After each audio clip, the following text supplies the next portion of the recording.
السلام عليكم ورحمة الله وبركاته. فيديو جديد من قناتكم أخبار الرياضة. قبل ما نبدأ يا ريت ما تنسوش تعملوا لايك وشير وتسيبوا كومنت عشان نعرف من خلاله آراء حضراتكم، وتفعل زر الجرس عشان يوصلك كل جديد إن شاء الله. وأول خبر معانا في فيديو النهاردة عن موعد كلاسيكو ريال مدريد وبرشلونة. أعلنت رابطة الدوري الأسباني مساء يوم السبت عن موعد إقامة الكلاسيكو المرتقب والذي سيجمع بين ريال مدريد وبرشلونة. ومن المقرر أن تقام المباراة على ملعب سانتياغو برنابيو يوم الأحد الموافق 21 أبريل المقبل، وتنطلق مباراة ريال مدريد وبرشلونة في الساعة 10 مساء بتوقيت القاهرة، 11 بتوقيت السعودية، 12 بتوقيت الإمارات العربية المتحدة. ويتصدر ريال مدريد جدول ترتيب الدوري الأسباني برصيد 66 نقطة، وبرشلونة في المركز الثاني مؤقتا ب61 نقطة. الخبر الثاني معانا في فيديو النهاردة وجهة محمد صلاح بعد رحيل يورجن كلوب. وعن سؤال النجم الدولي محمد صلاح في إحدى التصريحات التلفزيونية كيف علمت بخبر رحيل كلوب، قال: كان لدينا اجتماعا في الساعة 10:30 وهو أمر لم يكن معتادا. جئت ورأيت وكيل أعماله وأعتقد أنه جدد عقده،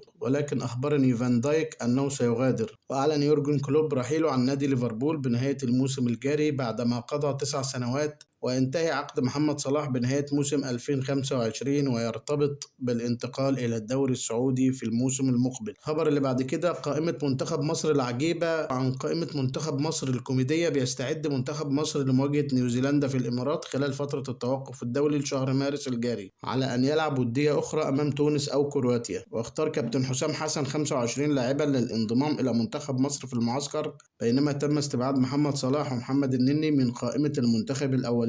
كابتن حسام ضم 10 لاعبين من فريق الأهلي ولاعب واحد من الزمالك، وتم استدعاء مصطفى شوبير حارس مرمى فريق الأهلي، ويعتبر هذا الانضمام الأول له. وتم استبعاد زيزو لاعب الزمالك بعد الإصابة التي تعرض لها في مباراة فريقه ضد الأهلي في نهائي كأس مصر منذ أيام في السعودية. وجاءت قائمة المنتخب كالتالي: في حراسة المرمى محمد عواد، محمد أبو جبل، المهدي سليمان، مصطفى شوبير. خط الدفاع محمد هاني، أكرم توفيق، محمد حمدي، محمد شكري، أحمد حجازي، محمد عبد المنعم، رامي ربيعة، أحمد رمضان. خط الوسط حمدي فتحي، مروان عطية، إمام عاشور، محمد مجدي قفشة، أحمد نبيل كوكا. خط الهجوم تريزيجيه، مصطفى فتحي، حسين الشحات، عمر مرموش، مصطفى محمد، أحمد عاطف، محمد شريف، محمد الشامي. ويظهر منتخب مصر لأول مرة تحت قيادة العميد حسام حسن أمام نيوزيلندا يوم 26 مارس. الخبر اللي بعد كده رسالة جوميز للاعبي الزمالك. حرص الجهاز الفني لفريق كرة القدم بنادي الزمالك على إغلاق صفحة مباراة نهائي بطولة كأس مصر، وطلب جوزيه جوميز المدير الفني للزمالك لاعبيه بطي تلك الصفحة وعدم الوقوف عند تلك المباراة. وشدد المدرب على ضرورة التركيز في المواجهات القادمة وتعويض تلك الخسارة بتحقيق نتائج إيجابية في مباريات الدوري والكونفدرالية من أجل تعويض جماهير القلعة البيضاء التي ساندت الفريق طوال الفترة الماضية، حيث يبدأ نادي الزمالك الاستعداد لمواجهة الجونة المقرر لها يوم الثلاثاء القادم في الدوري. لو عجبك الفيديو ما تنساش تدفع اشتراك النت عشان تدوس لايك وتعمل شير وتسيب كومنت وتفعل زر الجرس عشان يوصلك كل فيديوهاتنا. والسلام عليكم ورحمة الله وبركاته.